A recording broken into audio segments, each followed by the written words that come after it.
What's up, everybody? Welcome back. This is another new episode of the Last Wave podcast. We'll be continuing this series for the 50 States of Paranormal. Today, like I said, I still need the paperwork and the show notes for North Carolina. So today we're going to be going pretty far away from North Carolina. We're going to be going up to Maine. So Maine is pretty famous for paranormal stuff from Stephen King novels for sure. It's also just a big wooded area. It's very a wild state. It's definitely one of my states to visit. It's on my list. So definitely thought it'd be cool to get on there and see what I could learn. Check some of my books on different states and stuff like that, and see what else I could learn. So, like I said, on my other two, I've been sticking pretty close to home. Some of that stuff I really already knew, so I don't want to say I was taking the easy way out, but that's not what I'm here for. I'm here to learn and to hear this crazy stuff just like you are. So today we're going to go, as I said, pretty far away. We're heading up north, and it's just about as far as I can go without doing Canada. So today we're going to be focusing on the paranormal stuff of Maine. So to jump off, we're going to Bucksport, Maine, and from what I saw, it was kind of important to start with this town. So it's a town with a lot of paranormal activity. It's supposed to be the most haunted town in Maine. Starting with the namesake, Colonel Jonathan Buck, upon discovering a woman was carrying his child, he forced her away. So it already sounds like just a real winner of a guy. And this was, I don't remember what the year was, 1800s. The woman later returned asking for assistance in caring for her son. To ensure that she would no longer be a bother, he deemed her a witch and had her burnt alive at the stake. Again, what a douche. During this ordeal, it is said that the son ran up and gathered an unburnt leg of his mother, and that was the only thing left. He buried the leg and what was left of her as much as he could get as nicely as possible. After the colonel passed away, however, his tombstone began to show a stain in the shape of a leg. No joke. Look up the picture. It's Buck's tomb picture in Bucksport, Maine. It really does look like a leg. It's crazy. They have washed it, even replacing parts of the stone where the stain comes back. It legit looks like a leg. I was like, are you freaking kidding me? That's too much. But unintentionally staying on the subject of scorned women, there's also the legend of the disappearance of Sarah Ware. She lays buried now near Oak Hill Cemetery in Bucksport. Her story goes as she went missing one evening in 1898. Her body was later found headless, her skull found later elsewhere, and no one was ever found guilty, although some people were tried. The crazy part is no one seems to report what of her is actually buried in the grave. Her body, and then what happened to the skull. Not exactly paranormal, but it's kind of a weird story for the town, nonetheless.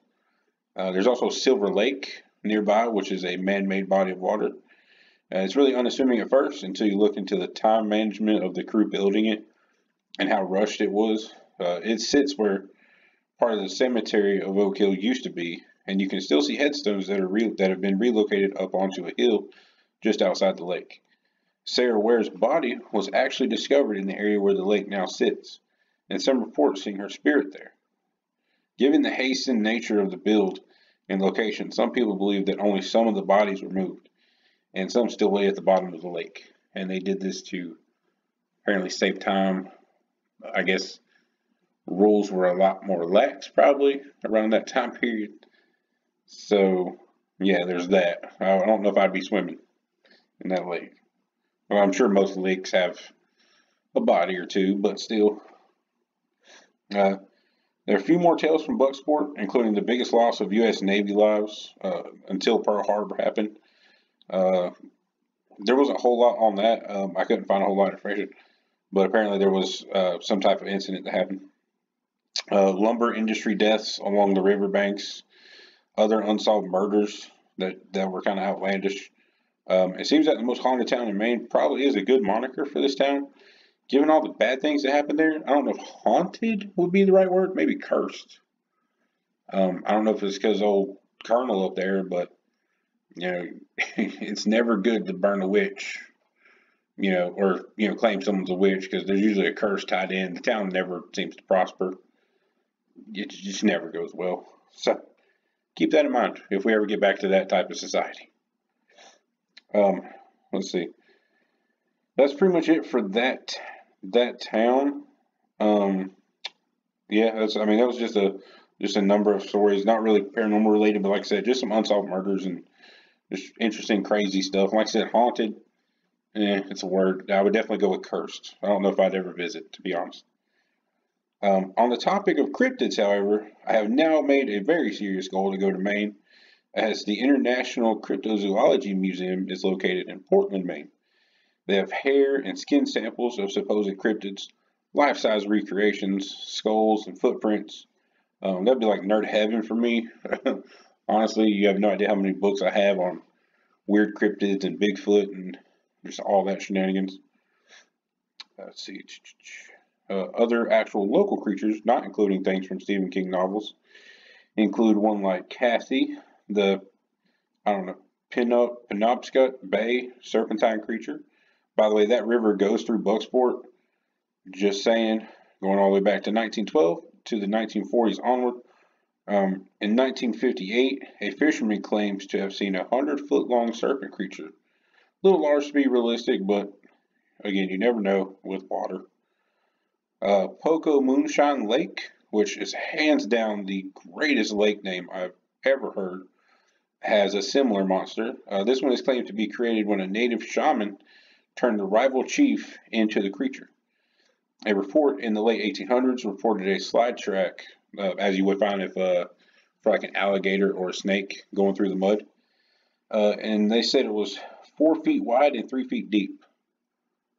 That's huge. So if that was an actual creature, that thing is a legit monster. A couple white or albino or spirit animals were also spotted. However you want to term those. I'm talking about like, the white deer and that kind of stuff. One was actually a monkey. And there's another shaman incident involving a curse. Again, witches being burnt, curses, Native American shamans. This town is not, or this state is just risky. This time, apparently the monkey kills white men. Not a lot of info on that one. There's also a large white moose that's supposedly much bigger than the average size of a moose, which is already huge, and it's about 900 pounds. This one is reported to be 2,500 pounds and 15 feet high, or 15 feet tall, sorry. Not a very populated state, so there could be all kinds of creatures out there. It's just how it is in nature. Those include, of course, Bigfoot. Multiple sightings of large hairy hominids exist in the state. One I thought was interesting was from 1895, where a woman reported a creature resembling a large African monkey was spotted. It was 1895, but still an interesting way to describe a Bigfoot. And when you consider things like the mountain gorilla, and I believe that's in China, I don't want to sound ignorant, but I'm probably wrong on that. But it was basically a mountain gorilla, the ones we see pictures and videos of today. They were thought to be a myth as well until they were discovered. So just take that into consideration with as much land and open forest that there is in Maine and that region of the country. So it's something to think about. Let's see. One being that really interests me, and I really am interested in this, is the Algonquin Indian legend of the Wendigo. That has to do with a spirit possessing a human body. It allegedly does this if the person has been cursed. Again, with the curses, seems to be a lot of that. Or if the person eats human flesh. They then begin to morph into this creature, driving them mad and increasing their taste for flesh. The Wendigo has always been described in different ways, from hairy cryptids to long, lanky, skeletal animals with horns and big claws. The legend is really fascinating because you don't know if there's a logical human equivalent to this, as to say the eating of flesh makes us the monster, or a person literally morphs into this accursed being type thing. So um, definitely, I may do just one episode just on the Wendigo because it's a very super interesting legend.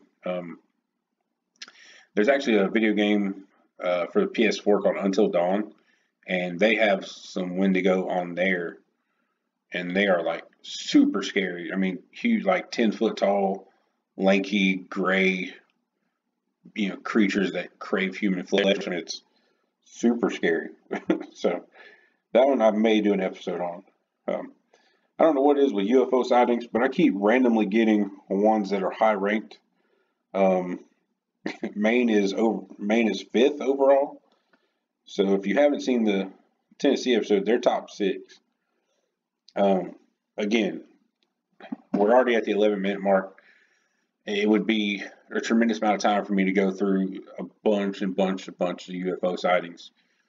But again, another small population in a fairly large state with a lot of wide open areas. So if they're 5th overall of reports, that means a lot of people are seeing them in these small communities. So if you've been to Maine, or if Maine's your hometown and you just happen for somehow to be hearing this, then definitely do some research and dig into the past a little bit.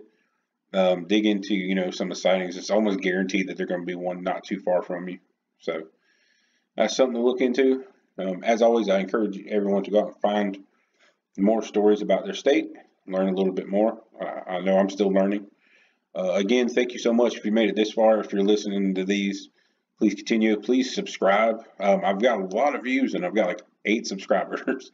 So that would be super nice. Again, I'm going to keep them coming. So hit the like button, subscribe, keep listening, whatever you do. I appreciate it.